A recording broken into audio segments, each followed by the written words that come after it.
नमस्कार, good morning. राजकीय स्नातकोत्तर महाविद्यालय बारा से मैं डॉक्टर राकेश वर्मा, सहायक आचार्य, राजनीति विज्ञान विभाग, आप सभी का इस ऑनलाइन क्लासेस में स्वागत करता हूं। प्यारे बच्चों, बीए सेकेंड ईयर के द्वितीय प्रश्न पत्र भारतीय राजनीतिक व्यवस्था का अपन अध्ययन कर रहे हैं।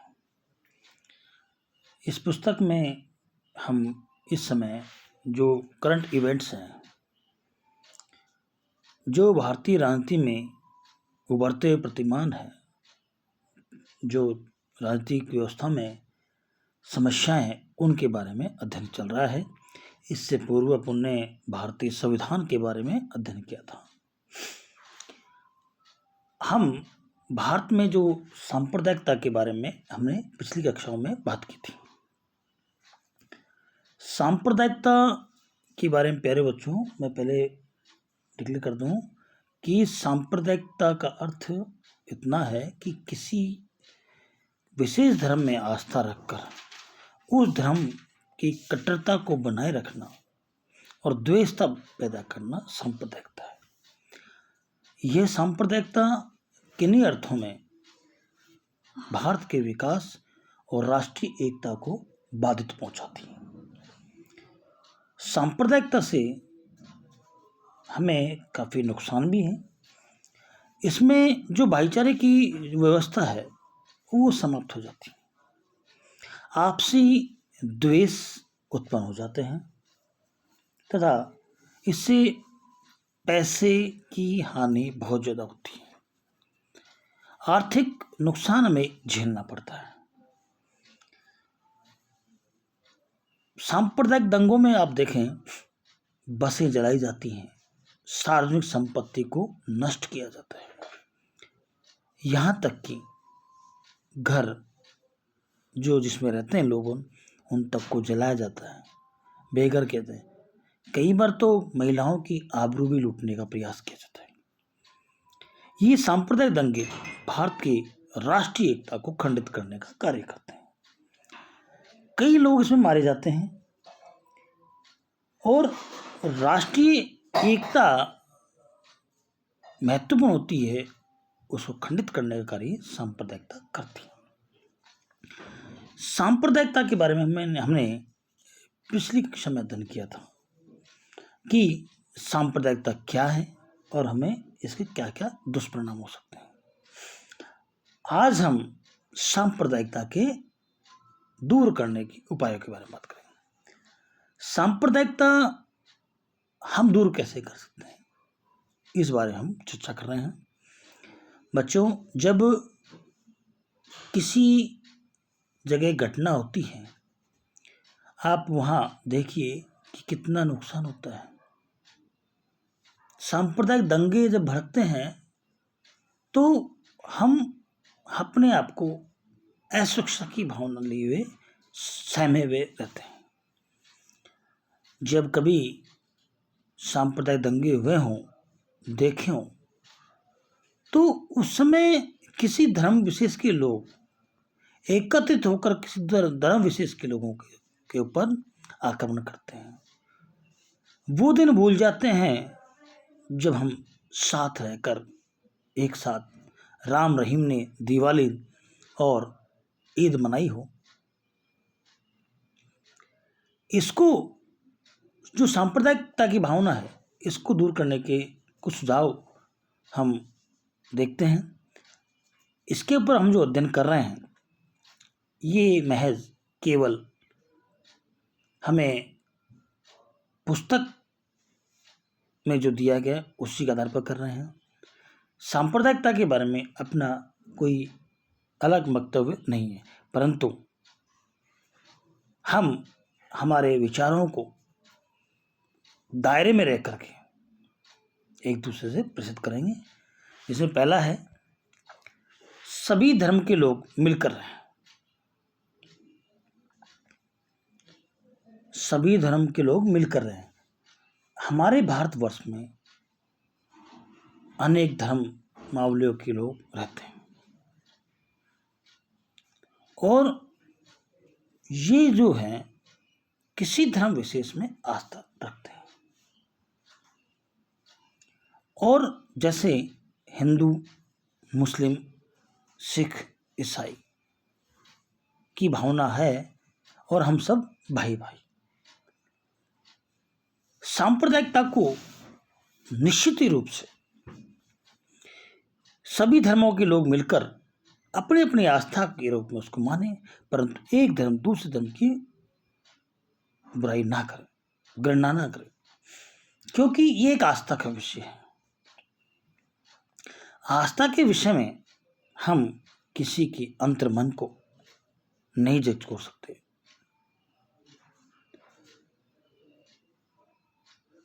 सर्वत्र इस भावना को प्रोत्साहन दिया जाना चाहिए कि सभी लोग मिलजुल कर रहें, मौन प्रार्थना करें, सार्वजनिक तथा व्यक्तिगत स्थानों पर जहाँ प्रार्थना आदि के कार्यक्रम होते हैं वहाँ सांप्रदायिकता के विरोध का वातावरण बना जाए।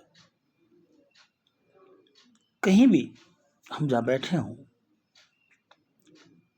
उस जगह हमें भ्रातृत्व की भावना को रखते हुए, हम तो उस देश के निवासी हैं जिस देश में सभी को समायोजित किए हुए हैं।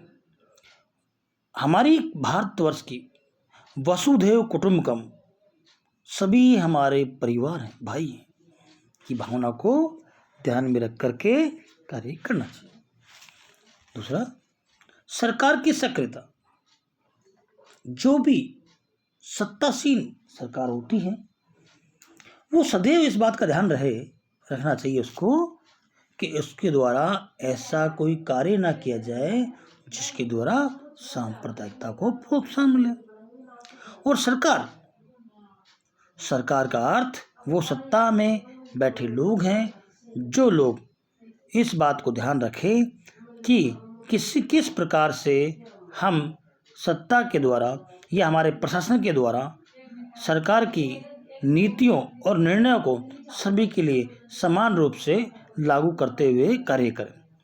सरकार का यह कार्य होगा कि वह हर व्यक्ति को ध्यान में रखे, क्योंकि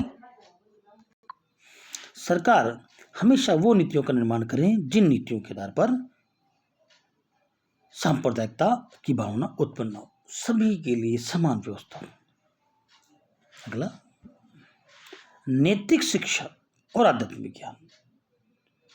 हमें सभी धर्मों में एक चीज देखने को मिलती है कि सभी धर्म आध्यात्मिक रूप से एक है। ऐसा कोई धर्म नहीं है जो हिंसा को, द्वेष को बढ़ावा दे। गीता, कुरान, बाइबल, इन सभी में मानव कल्याण की, जीव कल्याण की भावना को रख करके कार्य किया गया। द्वेषता आध्यात्मिक नहीं होती। कभी देखा हो कि गीता, कुरान, बाइबल अपने आप में विरोध करती हो? कभी आपस में लड़ती हो? लड़ते हम हैं। और ना ही कभी हमें ये सिखाती है कि हमें लड़ना चाहिए। चारों जो पुस्तकें हैं, जो धर्म की मैन है, उसमें हर जगह यही लिखा है कि जीव कल्याण, मानव कल्याण की भावना को रखकर कार्य करना चाहिए।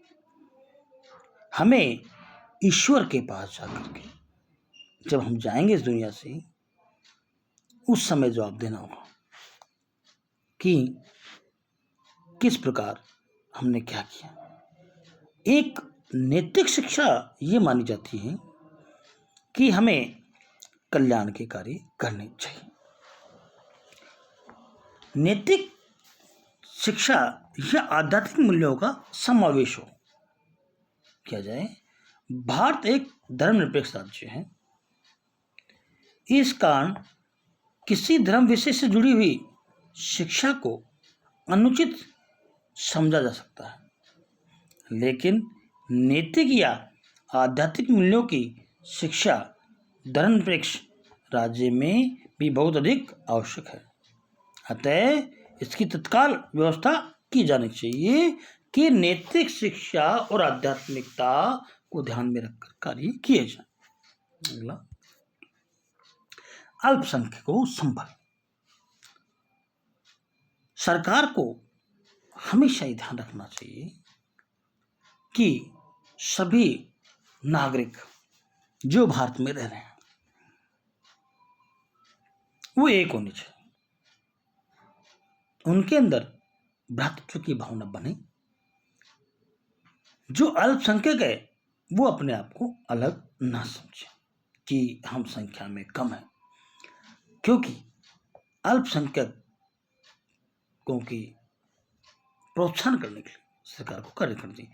सार्वजनिक जीवन में किसी भी क्षेत्र में बहुमत के आधार पर कोई प्रवृत्ति पैदा नहीं की जाए।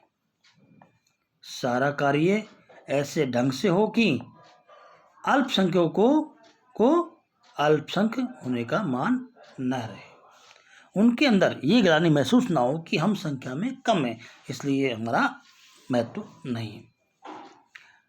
भारत का संविधान सभी को समान मानता है, उसके लिए न छोटा है, न बड़ा है, न कम है, न ज्यादा है। अगला, समानता पर आधारित कानून निर्माण। जो हमारी कानून निर्माणकारी संस्था है वो समान कानून निर्माण करे, निष्पक्ष कानून का निर्माण करे। सरकार को सदैव ही इस प्रकार के कानूनों का निर्माण करना चाहिए जो कि हर व्यक्ति पर समान रूप से लागू होते हों।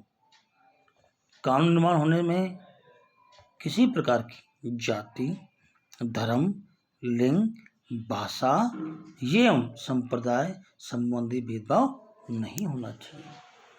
जो हमारी कानून निर्माण करती संस्था है वो संस्था जब कानून निर्माण करती है तो वो कानून निर्माण सभी लागू भारतवर्ष में होता है। उस समय जो कानून बनाए जाए सरकार के द्वारा, उन कानूनों को इस प्रकार बनाया जाए कि कानून सभी के लिए समान रूप से लागू हो। क्यों? क्योंकि हमारे भारत में सभी प्रकार के लोग रहते हैं, उन लोगों की सुरक्षा के लिए आवश्यक है कि कानून सभी के लिए समान हो। राष्ट्रीय एकता की भावना। राष्ट्रीय एकता का होना अति आवश्यक है। हमारे मन, जहन, आत्मा में राष्ट्र की भावना होनी चाहिए। हमारे लिए हमारा राष्ट्र महत्वपूर्ण है, क्योंकि राष्ट्र की रक्षा करना हमारा परम दायित्व है। हम बहुत लंबे समय तक गुलाम रहे और गुलामी की भावना हमें 1947 के बाद खत्म हुई। हम आज़ाद हुए। आज़ाद भारत में यदि हम एकता की भावना नहीं रखते हैं तो निश्चित ही वो समय आएगा, आ सकता है, जब हम वापस किसी विदेशी सत्ता के अधीन हो सकते हैं। इसलिए भारत में एक भारत श्रेष्ठ भारत की भावना जागृत की जानी चाहिए। भारत में विभिन्न समय पर अनेक संप्रदाय सरकार में उनके विशेष प्रतिनिधियों की मांग करते हैं। सरकार को इन सबके इस प्रस्ताव को केवल सांप्रदायिकता के आधार पर ठुकराना होगा और उन्हें एक राष्ट्र का सबक देना होगा, क्योंकि विशेष प्रतिनिधित्व की स्थिति में सांप्रदायिकता की बढ़ावा मिलता है। अगला, वोट बैंक की राजनीति खत्म। सांप्रदायिकता का एक बहुत प्रमुख कारण दलीय राजनीति, चुनावी राजनीति आवश्यकता इस बात की है कि राजनीतिक दल व्यापक दृष्टिकोण को अपनावे और चुनावी राजनीति के साधन के रूप में सांप्रदायिक दृष्टिकोण न अपनाया जाए। वोट बैंक की राजनीति से मुक्ति प्राप्त करने पर ही सांप्रदायिकता को नियंत्रित कर पाना संभव है। सांप्रदायिक उपद्रवों को नियंत्रित करने के लिए एक प्रमुख सुझाव यह है कि पुलिस बल को सभी प्रकार की राजनीतिक दबाव से मुक्त रखा जाना चाहिए। सभी संभव उपाय प्रशासन के द्वारा होना चाहिए।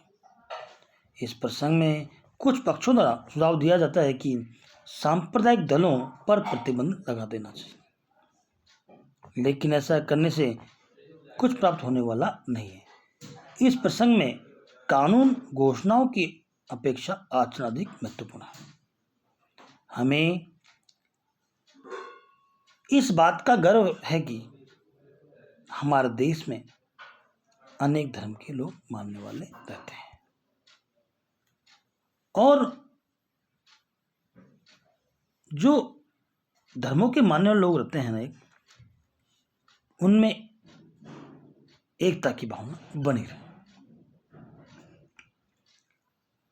हमें इस बात का गर्व होना चाहिए कि हमारे देश में अनेक धर्मों को मानने वाले और अनेक जातियों के लोग रहते हैं। शायद ही कोई धर्म ऐसा या जाति ऐसी लोग हो जो भारत में नहीं पाए जाते। नए भारत को पंथ निरपेक्ष राज्य घोषित किया गया है, जिसका तात्पर्य यह है कि धर्म को राजनीति से हटा लिया जाए, लेकिन व्यवहारिक रूप से धर्म का प्रभाव भारतीय जनता के मस्तिष्क से मिटा नहीं है और आज भी राजनीतिक और सामाजिक क्षेत्र में धर्म के आधार पर भेदभाव किया जाता है। राजनीतिज्ञ और राजनीतिक दल धर्म एवं संप्रदाय को राजनीतिक सफलता के लिए एक साधन के रूप में मानते हैं। मंत्रिमंडल के निर्णय में तथा चुनाव में समय टिकट के बंटवारे के लिए धार्मिक आधार पर प्रतिनिधित्व की मांग की जा रही है।